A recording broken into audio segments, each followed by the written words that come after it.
அசூரியன் பீரியட்ல அசூரியன் டூல்ஸோட இந்த காலடி தடைகள் 17 காலடி தடை அந்த காலத்துல 2,50,000 ஆண்டுகளுக்கு முன்னாடி ஒரு மாடு அங்க நடந்து போயிருக்கு. அந்த தடைகளை இருக்கிறது ரொம்ப கிளியரா நம்ம கண்டுபிடிச்சிருக்கோம். அந்த அது ஒரு முக்கியமான விஷயம். 2,50,000 ஆண்டுகளுக்கு முன்னாடி அது கிடைக்கும். இடைப்பிரஸ்தத்தின் காலத்தில் கொட்டலையாற்று பள்ளத்தாக்கு பகுதி ஓரளவுக்கு வறண்ட அடர்த்தி குறைவான மரம் செடிகளுடைய காடுகள் இழந்த பகுதியாக விளங்கியுள்ளது என்று நம்ம அறிஞ்சிக்க முடியும். இப்பகுதி அதிக அளவில் கிடைக்கும் கூழாங்கற்கள் படைகற்கால மனிதர்களை மிகவும் கவர்ந்தன. ஏனெனில் அவை அவர்களுக்கு மிகுந்த உபயோகமான பல வகையான கற்கரைகள் செய்வதற்கு ஏற்றவையாக இருந்தன. கொட்டலையாறு மிக பழமையான சிற்றோலைகளும் அவர்களின் நீர் ஆதாரங்களாக பயன்பட்டன. உணவுக்கு தேவையான காய்கறிகளும் விலங்குகளும் உயிரினங்களும் இப்பகுதியில் நிறைய கிடைத்தன. இனிமேதான் இம்மக்கள் லட்சக்கணக்கான ஆண்டுகளாக இப்பகுதியில் தொடர்ந்து வாழ்ந்துள்ளனர். இதுல என்னன்னா நம்ம முக்கியமா இந்த கட்டுரையினுடைய நோக்கம் என்னன்னா, இதுவரைக்கும் இந்த படைகள் காலத்தை பற்றி இந்த காலத்தை பற்றி நம்ம ஒரு மயக்கம் இருந்தது. ஒரு சிலர் 1,00,000 ஆண்டுகள் சொல்லுவாங்க, ஒரு சிலர் 7,00,000 சொல்லுவாங்க, அவங்களுக்கு வந்த மாதிரி சொல்லுவாங்க. இந்த 2 அகழ்வாய்வுகள் மூலமாக துல்லியமாக சயின்டிபிக்கா 5,00,000 ஆண்டுகளுக்கு முன்னாடி அங்கு மனிதன் வாழ்ந்திருக்கிறார் என்பதை இந்த அத்திரமாக்கம் அகழ்வாய்வும் பரிகுளம் அகழ்வாய்வும் நமக்கு எல்லாம் தெளிவாக காட்டுகிறது. எனவே மனித இனம் தமிழகத்தில 5,00,000 ஆண்டுகளுக்கு முன்னாடி தோன்றிவிட்டது என்று நம்ம உறுதியாக சொல்லலாம். இதுதான் இந்த கட்டுரையுடைய முக்கியமான நோக்கம். அதோட ஒரு முக்கியமான கருத்தை நான் இங்கே சொல்ல விரும்புகிறேன். கொட்டலையாற்று சமவெளி பகுதியில் இருந்துதான் தமிழகத்தின் பிற பகுதிகளுக்கு மனித இனம் குடிபெயர்ந்து பரவியிருக்க வேண்டும் என்று கருத முடிகிறது. ஏனென்றால் அங்குதான் நிறைய கதாயுதம் கிடைக்குது, வேற எங்கும் கிடைக்கிறது ரொம்ப ரேரா கிடைக்கிறது. அது சரியா நம்ம சரி பண்ண முடியல. எதிர்காலத்தில் இந்த கருத்து எதிர்காலத்தில் தமிழகத்தின் பல்வேறு பகுதிகளில் பரவலாக மேற்கொள்ளப்படும் பழையகால தொல்லியல் ஆய்வுகள் மூலமாக தான் உறுதி செய்ய முடியும். ஒரு கருத்து தான் இப்போது என்னுடைய உடைய நம்பிக்கை. குறிப்பிட்ட நேரத்தில் கட்டுரையை வாசித்த ஐயா துளசிராமன் அவர்களுக்கு நன்றி. இந்த பழைய கற்கால கருவிகள் பற்றிய ஆய்வு ராபர்ட் ப்ரூஸ்வுட்டிலிருந்து தொடங்கி இந்த கேடி மேனதில் செய்த அகழாய்வுகள், விடியத்தில் செய்த அகழாய்வுகள், பின்னர் அங்கு சாந்தி போக்குவால் மேற்கொள்ளப்பட்ட ஒரு நுண்ணிய ஆய்வு பழைய கற்காலத்தை பற்றிய ஆய்வு, மேலும் இவர் மேற்கொண்ட பரிகுளம் அகழாய்வு ஆகியவற்றில் கிடைத்த கற்கருவிகளின் தொழில்நுட்பம் மற்றும் மண்ணடுக்குகள் மற்றும் பிற குரானிட்டு எவிடன்ஸ் வைத்து இதனுடைய காலகட்டம் தமிழ்நாட்டில் 5,00,000 ஆண்டுகளுக்கு முன்பு மனிதர்கள் வாழ்ந்திருக்கிறார் என்பதை நிறுவுவதற்கான சான்றுகளை அளித்துள்ளார். மேலும் இப்ப நீங்க அரியலூர்ல இதே மாதிரியான அரியலூர் பகுதிகளில் இதே மாதிரியான பழைய கற்காலத்தில் கிடைக்கின்றன. ஆனால் அகழாய்வு என்று எதுவும் இதுவரை மேற்கொள்ளப்படவில்லை. அந்த லேயர் பேட்டர்ன் பண்ணல. மேலும் சிவகங்கை பகுதியிலும் கிடைப்பதாக தகவல், ஆனால் அது நம்பக்கூடிய சான்றாக தெரியவில்லை. ஒரு மாணவர் பழைய கற்காலத்தை கண்டெடுத்தார் என்ற செய்தியாக தான் உள்ளது. இந்த வகையில் ஒரு பழைய கற்காலத்தை பற்றிய தமிழகத்து பழைய கலை பற்றிய ஒரு குறிப்பாக சுருக்கமாக இருக்கக்கூடிய சான்றுகளை வைத்து தன்னுடைய கருத்துக்களை வைத்த ஐயாவுக்கு நன்றி. இதற்கு இம்முறை 2 கேள்விகள் மட்டும் எழுப்பலாம்.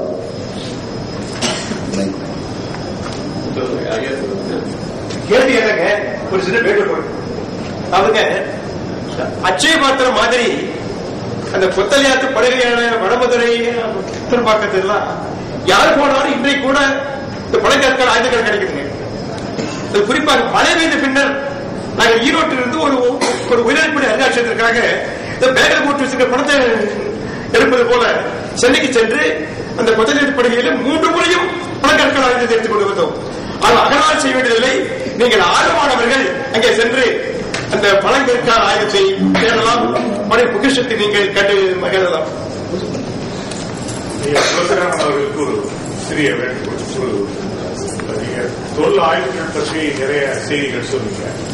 பல்லாயிரம் ஆண்டுகளுக்கு முன்னர் தமிழகத்திலே தமிழ் மக்கள் வாழ்ந்தார்கள் என்பதற்குரிய சான்றுகளை கீழே கிடக்கக்கூடிய ஆதாரங்களை வைக்கிறார்கள். இப்படி விளக்கம் கொண்டு வரும் பொழுது எனக்கு ஒரே ஒரு ஐயம் ஏற்பட்டது. இப்ப தமிழகத்தில் இருந்து பல வெளிநாடுகளுக்கு சென்று குடியேறிய தமிழர்களை பற்றி அல்லது பிற இனத்தார்களாக இன்று கருதப்படுகின்ற முற்கால தமிழர்களை பற்றி குறிப்புகள் வருகிறது. இந்த கேள்வி நான் சொல்றது, நியூசிலாந்துல மோரிஸ் பாப்புலேஷன், அந்த மோரிஸ் பாப்புலேஷன் வந்து ஆஸ்திரேலியாவில் ரொம்ப குறைச்சிட்டு வருது. பாலிசியே வந்து அவங்க பாலிடிக்ஸ்ல வந்து இது பண்ணிருக்காங்க. இப்ப இதை சொல்லும் பொழுது இந்த ஆய்வு, அதாவது ஆர்கியலாஜிக்கல் ரிமைன்ஸ் வச்சு பார்க்கக்கூடிய ஆய்வு எத்னிக் ஸ்டடிக்கு எந்த அளவு நமக்கு ஹெல்ப் பண்ணும் அப்படிங்கிறதுக்கு ஒரு சில படிப்புகள் சொல்லணும். ஏன்னா மோரிஸ் பாப்புலேஷன் வந்து அவங்க சொற்களை வச்சு நம்ம தமிழர்களுடைய முன்னோர் என்று சொல்லுகிறார்கள். So how far archaeology will help the ethnic study is my question.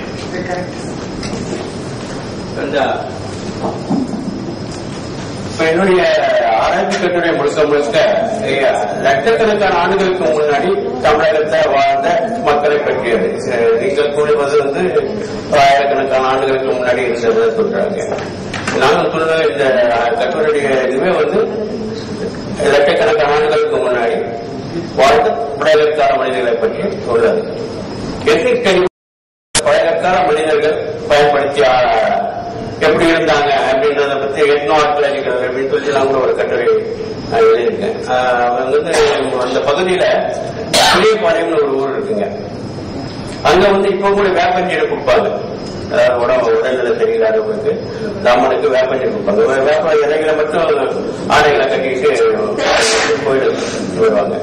இது வந்து இந்த பழையற்கால மனிதர்கள் ஆடைகளாக அந்த மரத்தடைகளை ஆடைகளாக ஒழித்தினார்கள் என்று நிச்சயமாக இப்படிதான் நம்ம ஸ்டடி பண்ணலாம்.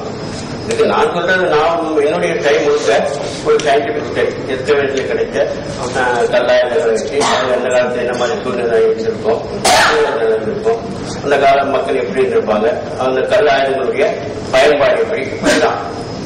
இது வந்து எஸ்கவேஷனாகவும் பண்ணலாம். கட்டுரையாளர்கள் சொன்னது போல ஆயுதங்களை விவசாயத்திற்கு எந்த வகையில் பயன்படுத்திட்டாங்க? அந்த பழங்கற்காலத்தில் விவசாயம் இல்லைங்க. நொமேட்டிக் மேன், அவனு ஒரு நாடோடி மனிதனாக இருந்திருக்கான். உணவு சேகரிக்க முடியாது, அவனுக்கு வேண்டியது உணவு தான். உணவு சாப்பிட்டு அவன் மட்டும் போயிடும். அவன் வந்து நொமேட்டிக் மேன். உணவுக்கு பேஸ் வேட்டையாடுதல், காய்கறிகள்,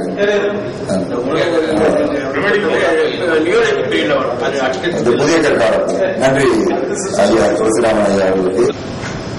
மனிதனுடைய தொடக்கம் சங்கரம் பழைய காலத்தொட்டே கிட்டத்தட்ட 5 லட்சம் ஆண்டுகள் என்று துளசிராமன் நம்ம குறிப்பிட்டார். இதுவரையில் நமக்கு கிடைக்கப்பட்ட ஆதாரங்களை கொண்டு 2.5 லட்சம் ஆண்டுகள் நம்முடைய தமிழகத்தில் வந்து மனிதர்கள் வாழ்ந்ததற்கான தடைகள் கிடைக்கின்றன. அது பல்வேறு இடங்களில் கிடைக்கின்றன. அத்தனை பார்க்கிறது குறிப்பாக துளசிராமன் அவர்கள் குறிப்பிட்டது போல மனிதர்களுடைய பாதங்கள் சூழலும் கிடைத்திருக்கின்றன. விலங்குகள் பாதங்கள் இல்லாமல் மனிதர்கள் பாதங்களுடைய பதிவுகளும் கிடைத்திருக்கிறது. அது முக்கியமான ஒரு தகவல். அதே போல பாசில், அதாவது பாசில் மனிதனுடைய எலும்பு துண்டு இன்றும் பிரிட்டிஷ் மியூசியத்தில் லண்டன்ல காட்சி பொருளாக வைத்திருக்கிறார்கள். அதை நம்ம பார்க்கலாம். சோ அதனால நான் வந்து இதெல்லாம் தொடர்ந்து நான் ஒரே சில பகுதிகளில் மட்டும் எடுத்து அதை மட்டும் சொல்ல விரும்புகிறேன். அதாவது பெருங்கற்கால பண்பாடு என்ற ஒரு காலகட்டம் நம்முடைய தமிழகத்தில் இருந்தது. அது வந்து இரும்பு காலத்தில் சேர்ந்த ஒரு காலகட்டம். அந்த பெருங்கற்கால நாகரிகத்தின் பல்வேறு இடங்களிலே நம்முடைய ஹரப்பன் காலத்து நாகரிகத்தினுடைய தாக்கங்களை நாம் பார்க்க முடிகின்றது. அந்த செய்திகள் மட்டும் நான் கூறி